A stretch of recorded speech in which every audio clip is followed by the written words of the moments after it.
Ayo jalan lagi. Ah.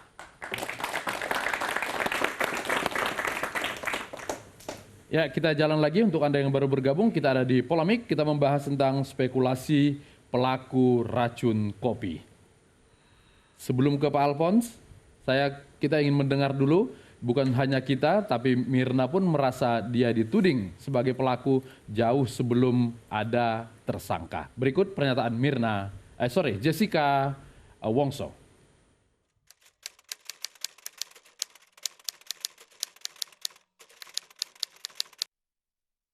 Saya kan pas datang di rumah dukanya itu, saya bertemu dengan salah satu pihak keluarganya Mirna yang benar-benar memojokkan saya ya, kalau dia itu sudah yakin kalau saya itu pelakunya. Saya merasa sedih dan tidak enak gitu kalau salah satu keluarganya sudah mengatakan hal seperti itu.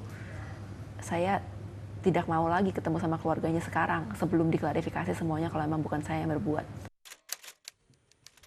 Ya, itu tadi pernyataan Jessica Kumala Wongso yang beberapa hari ini roadshow ke media-media karena memang dia yang paling banyak diperiksa oleh kepolisian. Pak Alphonse, akhirnya kemudian Mirna harus keluar ke sana kemari. Apakah itu yang kita lihat sebagai jawaban dia terhadap keterjepitan oleh opini publik? Setiap orang memiliki mekanisme untuk mempertahankan baik harga diri dan nama baik. Bisa saja karena merasa banyak sekali pemberitaan-pemberitaan yang menggiring opini seolah-olah dia adalah sebagai orang yang akan dipersangkakan, maka upaya pembelaan diri seperti itu hal yang wajar. Yeah. Karena ada juga adagium, apabila ada tudingan-tudingan terhadap sesuatu hal dan sebagainya, apabila orang itu diam dan tidak menjawab, maka bisa jadi tudingan itu benar.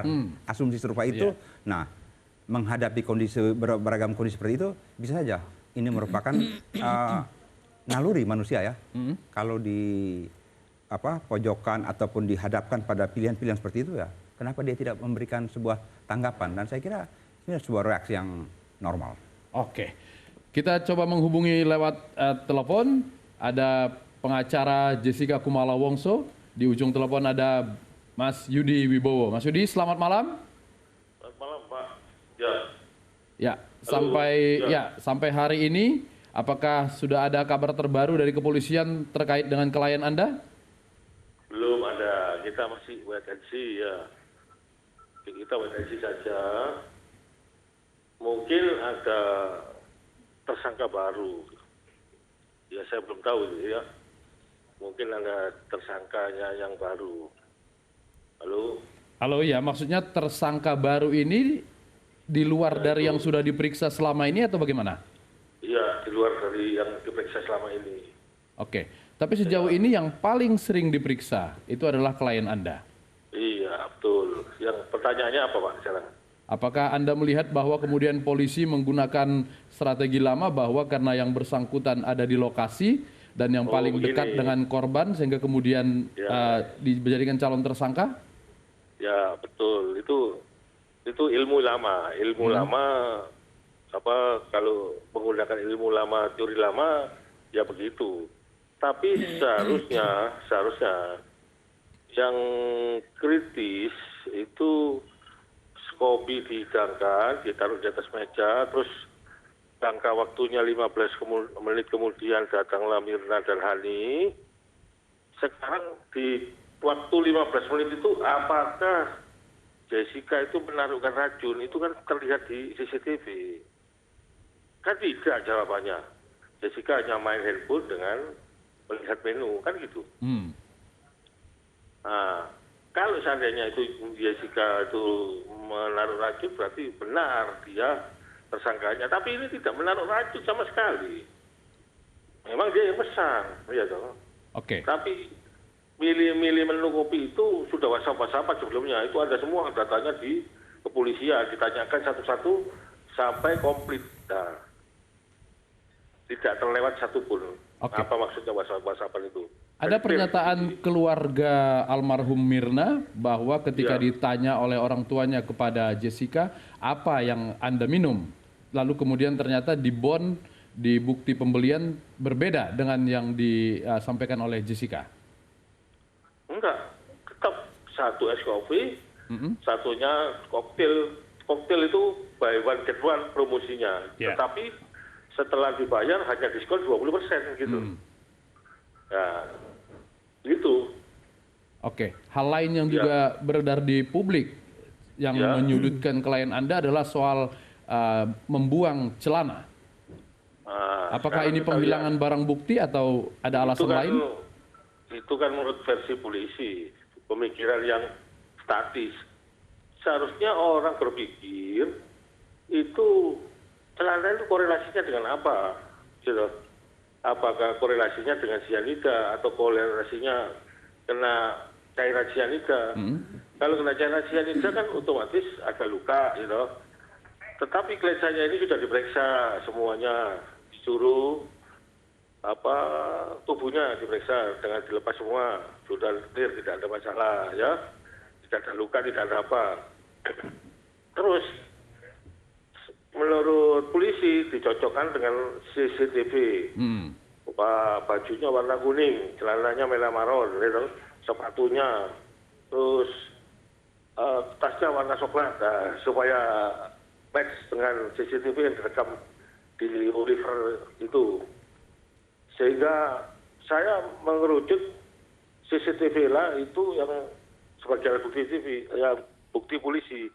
Terus kita mencermati secara hukum, CCTV itu adalah merekam data elektronik.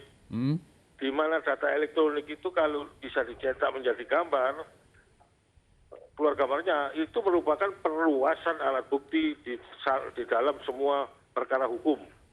Itu pasal 5 Undang-Undang Nomor 8 Tahun 2011 tentang Informasi dan Transaksi Elektronik, ITA. Baik. Nah, polisi mengacu ke sana. Loh, kalau memang klien saya berbuat, tentunya ada tampilan gambar bahwa klien saya menuangkan racun. Itu aja. Kan simpel saja. Oke. Soal kan ada, itu. Ya. Baik, Mas Yudi, soal memesan jauh sebelum Mirna datang dan kemudian menutup bon. Itu kan sudah di WhatsApp-WhatsAppan. Mirna sendiri yang pesankan kopi Vietnam, oke, ada itu sudah di WhatsApp, sudah diperiksa polisi lengkap. Itu WhatsApp-WhatsAppan mereka itu satu grup kan, bukan orang per orang, satu grup. Udah datangkan polisi itu. Gitu loh. Jadi sial saja. Biasanya Mirna itu menraktir Jessica berapa kali. Terus sekarang gantian Jessica itu bermaksud mentraktir Mirna gitu loh. Polisi meminta kerjasama dengan kepolisian Australia untuk mengusut kasus ini. Apakah ini untuk mengecek seperti apa Mirna di sana, misalnya pekerjaannya selama tinggal di sana? Oh iya, Jessica, boleh saja, ya. Jessica, boleh saja, itu haknya polisi. Tetapi Australian Federal Police itu tidak mencatat seseorang pekerjaannya apa di sana. Hanya mencatat rekod orang ini ada direkod pernah berbuat pidana atau tidak di negara Australia itu. Silakan, tidak ada. Saya tidak ada berbuat pidana di sana. Dan Australian Federal Police itu tidak bisa merekod orang ini kerja apa. Saya jujur dikatakan kerja di pabrik kimia. New South Wales, bukan, tidak ada. New South Wales ambulans, ya toh. New South Wales ambulans itu apa? Itu menyewakan ambulan untuk nolong orang. Dia hanya di kantornya duduk manis membuat reklame, promosi, brosur-brosur tentang ambulan saja. Artinya tidak ada background pernah bekerja yang terkait dengan bahan kimia. Karena di Australia itu tidak bisa orang di lulusan desain multimedia, desain grafis itu terus pegang kimia, tidak ada ceritanya begitu itu. Itu kabar fitnah. Mungkin kalau lulus kimia kerjanya kimia, kalau desain grafis ya lulusnya kerja desain grafis. Buktinya dia menciptakan rompi polisi yang lalu lintas yang di jalan itu, yang seperti catur kotak-kotak itu, warna oranye serabut itu ciptaan Jessica Wokso. Orang Indonesia yang ciptakan itu, bukan orang Australia. Terakhir Mas Yudi, menurut kepolisian ada adegan di dalam CCTV itu bahwa Mirna berusaha menutup, Jessica berusaha menutup gelas dengan barang bawaan. Itu sudah gelasnya itu datang, terus tasnya disingkirkan ke belakang. Yang ada tas-tas itu sebelum gelas kopi datang. Setelah kopi datang, mejanya kan nggak cukup, dipindah ke belakangnya, itu dan dibawa satu biji kalau nggak salah. Ya itu prosesnya direkam di CCTV begitu. Baik, oke. Iya. Terima kasih Mas Yudi Bowo atas waktunya Ya. untuk di polemik malam hari ini. Selamat malam. Ya, siap, ya malam. Ya, Alphonse, Ya. pengacara meyakinkan sekali. Itu wajar ya membela klien. Tapi alasan-alasannya masuk akal menurut Pak Alphonse?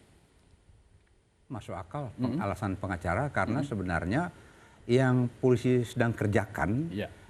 baik minta informasi daripada kepolisian Australia dan sebagainya, polisi punya pekerjaan hari ini seolah-olah seorang pemulung melakukan koleksi dan seleksi berbagai informasi dan data yang bisa nanti dibuatkan garis singgung Ya. dengan terjadinya kematian.